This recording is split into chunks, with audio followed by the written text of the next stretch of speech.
Ici se trouve une ferme dans l'État de l'Illinois, aux États-Unis, où les habitants pratiquent une activité traditionnelle de récolte de glace. On les voit d'abord utiliser une charrue à glace dentée pour tracer un quadrillage sur la surface gelée du lac. Ensuite, ils découpent les blocs de glace à l'aide de grandes scies, puis les soulèvent de la surface avec des leviers. Chaque bloc de glace pèse plusieurs dizaines de kilos. Les ouvriers profitent de la flottabilité de l'eau pour pousser les blocs un à un jusqu'à la rive. Ils sont ensuite transportés vers des charrettes grâce à un tapis roulant actionné manuellement avant d'être acheminés vers une glacière pour y être stockés. Ces blocs sont empilés et enveloppés couche par couche dans de la paille ou du foin. Si tout est bien fait, ils peuvent se conserver jusqu'à l'été, voire même jusqu'à l'automne sans fondre.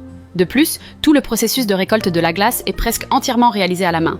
On pourrait se demander pourquoi les Américains continuent de récolter la glace de manière artisanale alors que presque tous les foyers disposent aujourd'hui de réfrigérateurs ou d'équipements de refroidissement. En réalité, cela fait partie de leur patrimoine culturel, voire d'une tradition folklorique. Cette activité est généralement organisée par des associations historiques locales ou des musées dans le but de la préserver et de la transmettre. Avant l'invention du réfrigérateur, la récolte de glace constituait la principale source de conservation au froid aux États-Unis.